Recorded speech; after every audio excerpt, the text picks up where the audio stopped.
Hey everyone, we are back to our normal setting this week. Thanks for coming on a car ride with me last weekend. I want to do probably an abbreviated video this week, given that it's Thanksgiving weekend and everybody's a little bit busier and there's a lot of football on, including college football, some big games all weekend. But let's talk about the Bills. Joe Brady, check. First test, passed with flying colors. Josh Allen, feels like he's bleeping back. Do we think he's bleeping back? Do we think he was gone in the first place? I think that most fans would tell you that they felt like something was missing from his game, and I might even be inclined to agree with you. I would certainly listen to your point about it. But are the Bills back? I'm not ready to say so, for sure. I'm encouraged by the performance against the Jets on Sunday. Of course, they won by 26. They were the Bills of old, or at least the Bills that we've come to know since 2019, where they put their foot on your neck and squeeze the life out of you. They beat you into submission. And I know that the lead was kind of incremental at first. Field goals, fans weren't loving it. 3, 6, 9. Insert your little John Get-Low joke here. But I think that those decisions were entirely based on a complete lack of respect for Zach Wilson. And I think it's warranted. Zach Wilson's terrible. He'll never play quarterback for the Jets again. He might even never play quarterback again, but he's certainly never going to play for the Jets again. They benched him, and they have had enough. He's been demoted to third string. I don't really know what took so long. I mean, Tommy DeVito, I made fun of him, I think, last week on these videos, or the last 2 weeks. But he threw for like 250 and 3 touchdowns against Washington. And, I mean, that is like almost an impossible task for Zach Wilson to perform over 2, maybe even 3 games. The guy just doesn't get it. So the Bills ended the Zach Wilson era in New York. But you know what? You make a bed, you lie in it. I don't feel bad for them at all. They are total simps for Aaron Rodgers. They do whatever that he wants. They've allowed him to completely hold them hostage. All the way down to the guy that replaced Zach Wilson, Tim Boyle, who the stat I'm sure you've seen is that at UConn, and UConn was super bad at the time, obviously, but at UConn, Tim Boyle had 1 touchdown pass and 13 picks in like 19 career appearances. That guy is playing the sport professionally because he's Aaron Rodgers' buddy. Unbelievable. No sympathy for the Jets. Are we done with them? Like, what do you want me to rehash from that game? I guess, sure. Bills didn't really turn the ball over. Had to keep that interception streak going at the end of the half because, of course, that's the only turnover of the night. They forced 4 themselves. What a showing by Rasul Douglas. That was incredible. He's already tied for the team lead in interceptions after, just 3 games. They all came in this past week against the Jets. But that is looking like a really good trade. You sustained some injuries in the secondary too, so he already was important. He's going to continue to be important for them, especially if, Dane Jackson, who sustained a concussion, and Taron Johnson, Dane Jackson looked like it was a real concussion. Like he got the hit and then he was like slow kind of moving. Taron Johnson, the collision with Taylor Rapp, who thank goodness is okay. Johnson looked like he was like smiling and jogging off the field. So I really hope he's okay because I think he's an important matchup for the Bills this week against Philly. And we're going to get into some of that as well. But, I want to, compliment the defense, of course. They only allow 6 points. It's really how the week 1 game should have went if the Bills didn't puke all over themselves with turnovers. Josh Allen in particular, whether by air or by ground, he couldn't hold on to the ball. Same thing against Denver, to be honest with you. And the Bills lost both games on the last play of the game. And the difference between like 6-5 and even 6-5 and even 7-4 in the AFC is huge right now. Just think about the teams you're chasing. You're still chasing Pittsburgh technically, who just fired their offensive coordinator. A bit of an uncharacteristic move for them. They usually don't fire people mid-season, but they did it because they have playoff expectations. They want to make it. And the offense has been putrid, just like the Jets has. So they make a move there. You're chasing the Browns, who beat the Steelers.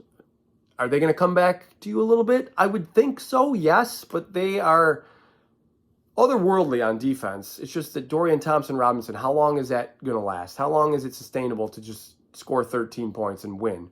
So I would bet on them losing a few and coming back to you a little bit. Houston has looked like world beaters the past few weeks.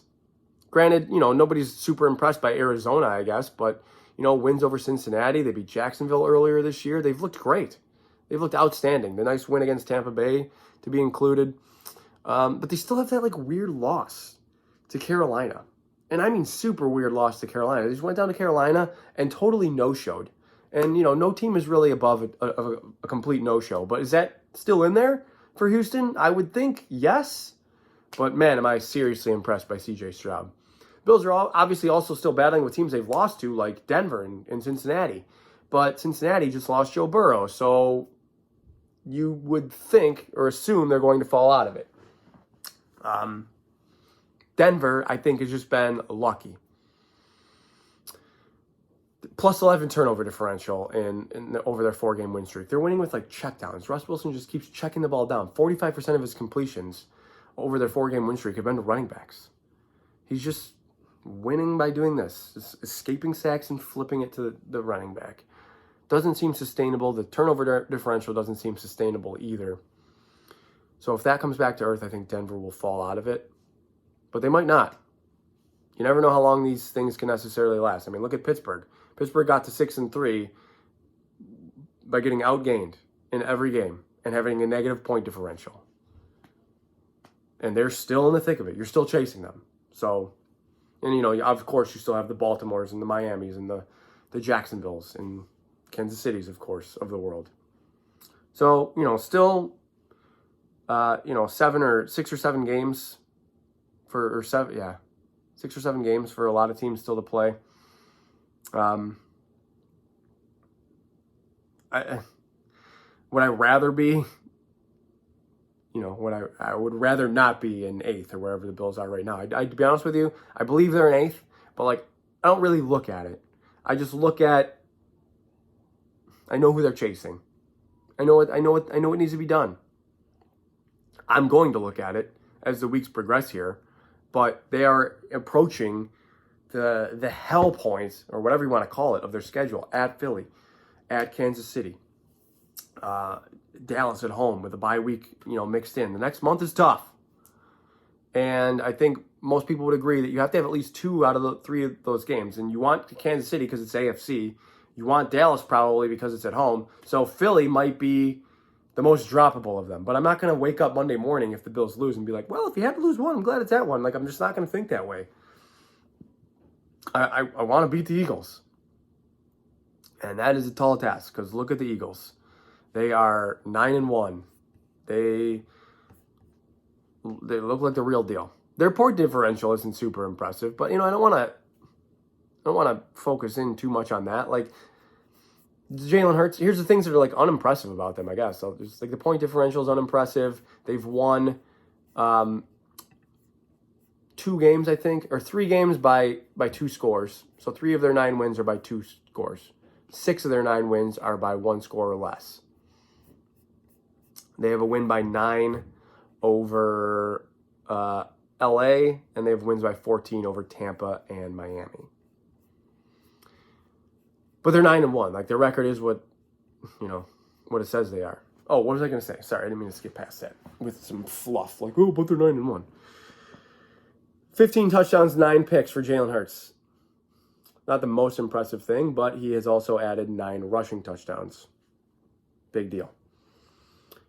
We know we know that the threat that they are. We know that the threats they have in the passing game. A.J. Brown, Devontae Smith, DeAndre Swift has been a bit of a revelation for them in the running game, although he really has 3 outstanding games, 1 this past week against Kansas City included. The other 2 were weeks 2 and 3 of the season. But where they're going to try to win, I guess, is the point I'm trying to get to. That's up front. They're going to try to win with their offensive line and with their defensive line. I think they're beatable in the secondary, even on defense. Slay is good, but a little bit older. Kevin Byard, who they acquired, is good, but a little bit older as well. James Bradbury is 30 now. I think that these are beatable players in the secondary. It's provable, okay? Some Eagles fan might look at this and be like, ha ha ha, yeah, we're right, whatever. Okay, well, Sam Howell threw 4 touchdowns against them. Dak Prescott threw 3. Kirk Cousins threw 4. Mac Jones threw 3. Matt Stafford and Mahomes each had 2. They're beatable in the secondary, but the issue is they win so much on the defensive line because I think they have the best defensive line in football. They certainly have the best defensive interior. There's no better defensive tackle rotation than Fletcher Cox, Jordan Davis, and Jalen Carter. I can't believe the league let them get those guys. Well, I mean, they've had Fletcher Cox, but the league allowed them to get Jalen Carter, and I know that he was in, maybe a murder investigation, but I'm sure they vetted that.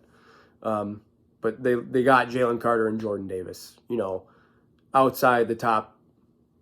Where was Carter? Was he 10 or 12 or something like that? And Davis was like 16 or 18, somewhere in that range. Like, good for them. Good on them. They saw 2 outstanding players at the University of Georgia that was pretty obvious to just about anybody. And they found them, in the middle-ish of the first round. And they're studs. Shocking. They have Hassan Reddick and Josh Sweat. I think that's where maybe they can improve a little bit, but they win so much on the interior that it's allowed Sweat and Reddick to be, and Reddick was good already, but it's allowed Sweat to be effective as well. Reddick is the type of pass rusher I worry about for like a guy like Spencer Brown. I think that's the type of guy he struggles with. So that concerns me. And you have Mitch Morse, who's a little bit older on the interior. Connor McGovern is very solid for the Bills. I'm super pleased with him. But Osiris Torrance, rookie right guard, or the rookie guard, how's that going to look? He played against them. He went to Florida. He knows what Jalen Carter and Jordan Davis are about. Is that going to? I haven't gone back and watched any of that film, So I don't know what that looked like. I know Georgia did a lot of winning. A whole lot of winning. So I can imagine that they were successful. But it's a tough matchup. I'm not sure there's a worse matchup necessarily for a beat-up defense, too, than the Eagles. A.J. Brown. Even if you want to cross out one of those receivers with Rasul Douglas, and I still think Brown or Smith is advantaged over Douglas, even if you want to somehow get your mind to like crossing one of those guys out, you're still putting the other one on maybe Cam Lewis, Christian Benford. Cam Lewis might be your slot corner. You have Christian Benford outside. That's tough. That is tough. And Tyrell Dodson, highest graded linebacker, by PFF this whole season so far. That's cool. Is he going to spy Jalen Hurts in the run game? Do I think he can make an open field tackle on Jalen Hurts? Olympic power lift level Jalen Hurts? I hope so. But man, am I nervous about this matchup for sure. Having said that, I'm going to default back to the point I made earlier, is that the Eagles really haven't blown anybody out. Except Tampa Bay. I think Tampa Bay, Tampa was never really in that game. That's the only team that they have really just ran away from.